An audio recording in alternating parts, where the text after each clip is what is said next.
Le soleil matinal inondait la 5e avenue de sa lumière dorée, tandis que la vie trépidante de New York suivait son cours habituel. Parmi le flot incessant de piétons, un homme se distinguait, non par sa tenue ou son allure, mais par la pancarte qu'il tenait entre ses mains tremblantes. James Carter, un homme noir d'une quarantaine d'années, était assis sur le trottoir avec un panneau en carton où l'on pouvait lire « Ancien combattant dans le besoin ». Tout aide est la bienvenue. Ses vêtements étaient en lambeaux, ses mains marquées par le temps, et ses yeux reflétaient un mélange d'épuisement et de dignité silencieuse. Avant de continuer, n'oublie pas de t'abonner à la chaîne et de mettre un like. Au fait, de quelle ville nous regardes-tu? Écris-le dans les commentaires, ça nous intéresse. Alors que des centaines de passants continuaient leur chemin sans un regard, une figure s'approcha, immédiatement reconnaissable à son costume impeccable et ses cheveux blonds distinctifs, Donald Trump. D'abord, James pensa qu'il passerait comme les autres, mais Trump s'arrêta, fixant l'homme et sa pancarte avec intérêt. Intrigué, Trump s'accroupit pour croiser le regard fatigué de James. « Qui êtes-vous » demanda Trump, d'un ton dépourvu de mépris. « Pourquoi êtes-vous ici » James hésita, incertain de quoi répondre. Il n'avait pas l'habitude que quelqu'un pose des questions, encore moins qu'on s'arrête. Finalement, il entama son récit, et au fil de ses mots, le poids de son histoire semblait toucher profondément l'homme en face de lui. James Carter était un homme qui avait tout donné pour son pays.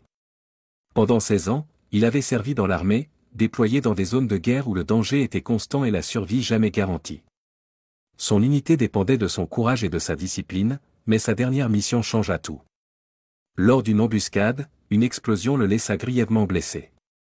Des éclats d'obus perforèrent son corps, et il fut évacué d'urgence à l'hôpital, dans un état critique.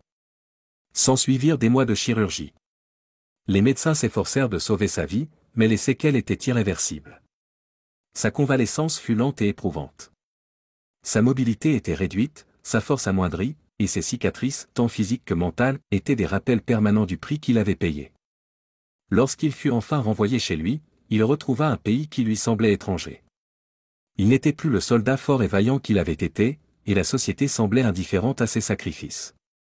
Pendant sa rééducation, les factures médicales s'étaient accumulées. Certaines étaient prises en charge, mais beaucoup ne l'étaient pas. Ses prestations d'ancien combattant ne suffisaient pas à combler l'écart, et les créanciers étaient impitoyables. En désespoir de cause, James vendit son modeste appartement dans le Bronx, se retrouvant sans domicile. Au départ, il parvint à louer une petite chambre dans un logement social. Mais au fur et à mesure que ses économies s'épuisaient et que les opportunités d'emploi s'amenuisaient en grande partie à cause de ses blessures, il ne put même plus se permettre ce maigre refuge. L'avis d'expulsion arriva rapidement, et James se retrouva sur le trottoir, sans aucun endroit où aller. La rue devint sa nouvelle réalité. L'hiver était cruel, l'été suffocant, et chaque jour était une lutte pour survivre. Son sac à dos ne contenait que quelques effets personnels, mais surtout les souvenirs de ce qu'il avait perdu. James apprit à naviguer dans le monde impitoyable des sans-abri, où les gens évitaient son regard et où l'aide était rare. Sa pancarte, griffonnée sur un morceau de carton, était sa seule voix, ancien combattant dans le besoin. Toute aide est la bienvenue. Elle ne racontait qu'une fraction de son histoire, mais la plupart des gens ne prenaient pas le temps de la lire. James acceptait son sort avec une résignation tranquille, croyant qu'il était destiné à s'effacer dans l'ombre, un héros oublié dans une ville qui ne s'arrêtait jamais. Jusqu'au jour où un homme en costume impeccable s'arrêta et lui demanda pourquoi. Donald Trump resta silencieux, écoutant l'histoire de James.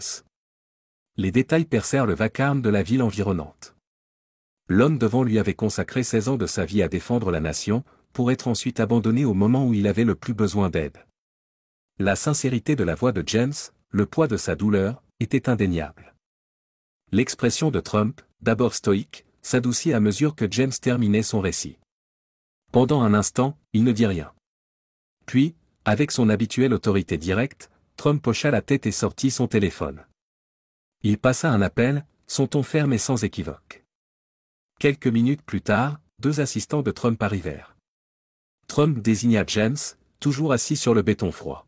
« Offrez à cet homme tout ce dont il a besoin, » dit-il avec détermination. « Commencez immédiatement. » Les assistants se mirent aussitôt au travail. D'abord, ils aidèrent James à se relever, le guidant doucement vers une voiture qui l'attendait. Pendant qu'il se dirigeait vers un centre médical proche, ils lui assurèrent que tout était pris en charge. À l'hôpital, James subit un examen médical complet. Les médecins traitèrent les séquelles persistantes de ses blessures et évaluèrent son état de santé général. Pour la première fois depuis des années, James sentit que quelqu'un se souciait réellement de son bien-être. L'équipe de Trump ne s'arrêta pas là. Ils réservèrent à James une chambre dans un hôtel confortable, où il put se reposer et récupérer. À son arrivée, il fut accueilli par des vêtements propres, un repas chaud et un sentiment de dignité qu'il n'avait pas ressenti depuis longtemps. « Prenez tout le temps qu'il vous faut », lui dit un assistant. Ce n'est que le début. Alors que James était allongé sur le lit moelleux cette nuit-là, il fixait le plafond, les larmes lui montant aux yeux. Il ne savait pas comment ni pourquoi sa chance avait changé si radicalement, mais pour la première fois depuis des années, il se permit d'espérer. Le lendemain matin, James se réveilla à l'hôtel au son des oiseaux qui chantaient derrière la fenêtre. C'était la première nuit depuis des années qu'il ne s'était pas réveillé à cause du froid ou du bruit des voitures qui passaient. Pendant un instant, il resta allongé, savourant ce confort inhabituel. Mais un coup à la porte lui rappela que tout cela était bien réel. Les assistants de Trump arrivèrent avec des nouvelles et un plan. Monsieur Reynolds, commença l'un d'eux avec un sourire chaleureux, nous sommes là pour vous aider à repartir du bon pied. Au cours des jours suivants, la vie de James se transforma. Une équipe de professionnels travailla sans relâche à ses côtés. Les médecins élaborèrent un plan de santé, garantissant qu'il ait accès aux médicaments et aux thérapies nécessaires pour gérer ses anciennes blessures. Un conseiller fut engagé pour l'aider à surmonter des années de traumatisme, lui offrant enfin le soutien émotionnel qu'il n'avait jamais reçu. À la fin de la semaine, l'équipe surprit James avec une visite dans un appartement modeste mais confortable. Le logement, un chaleureux 2 pièces avec de grandes fenêtres donnant sur un parc tranquille, avait été entièrement meublé et était prêt pour son emménagement. « Cet endroit est à vous », dit un assistant en lui tendant les clés. « Pas de loyer, aucune condition. Vous n'aurez plus jamais à vous soucier d'avoir un toit au-dessus de votre tête. » James resta silencieux, stupéfait. Ces murs, autrefois symboles d'impossibilité, représentaient désormais la stabilité et l'espoir. Les années de lutte semblèrent s'effacer à cet instant précis. Mais la transformation ne s'arrêta pas là. L'équipe de Trump mit James en contact avec une organisation de vétérans, lui garantissant l'accès à des ressources pour une formation professionnelle et une réinsertion. Bien que ses blessures l'empêchent de reprendre un travail manuel, James découvrit un talent pour le mentorat, partageant ses expériences avec de jeunes vétérans pour les aider à naviguer dans leur vie après leur service. Chaque petite victoire, le bruit de sa propre porte qui se verrouille le soir, la routine des repas à sa table de cuisine, le sentiment d'avoir un but dans son nouveau rôle devint une pierre angulaire pour un avenir que James n'aurait jamais cru possible. L'histoire de James Reynolds, autrefois confiné aux rues, devint désormais un symbole d'espoir. Son récit se propagea rapidement, porté par des murmures sur l'intervention improbable qu'il avait initiée. Un journaliste entendit parler de l'histoire et demanda une interview. D'abord hésitant, James accepta, reconnaissant l'importance de partager son expérience non seulement pour lui-même, mais pour d'innombrables autres dans des situations similaires. Assis dans le petit mais chaleureux salon de son nouvel appartement, James raconta son parcours.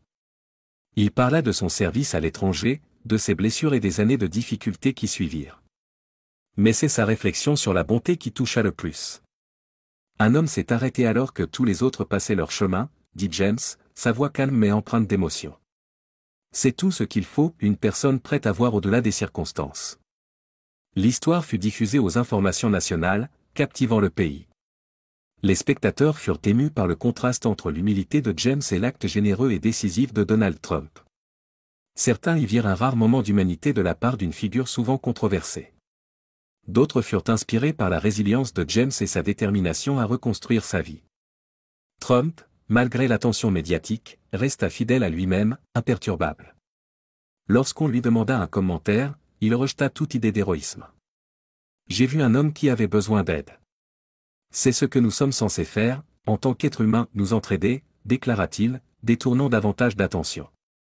N'oubliez pas de vous abonner à notre chaîne et de liker cette vidéo pour nous soutenir. » L'effet domino de l'histoire de James fut profond. Les dons affluèrent dans les organisations de vétérans, les refuges et les associations caritatives dédiées aux sans-abri. Les anciens combattants à travers le pays prirent la parole, partageant leur propre lutte et victoire.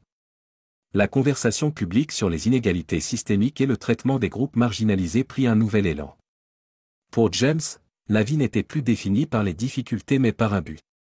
Il devint un défenseur des vétérans et des sans-abri, utilisant sa plateforme pour mettre en lumière l'importance de la compassion et de l'action. Alors que le soleil se couchait sur son paisible quartier un soir, James s'assit près de sa fenêtre, réfléchissant à la façon dont un seul moment avait changé son avenir. À cet instant, il réalisa que son histoire ne parlait pas seulement de survie, elle parlait de rédemption, pour lui et pour une société qui oublie trop souvent les plus vulnérables. Et ainsi, l'homme qui n'avait autrefois rien possédait désormais tout, un foyer, un but et un héritage rappelant à tous l'impact profond d'un simple acte de gentillesse.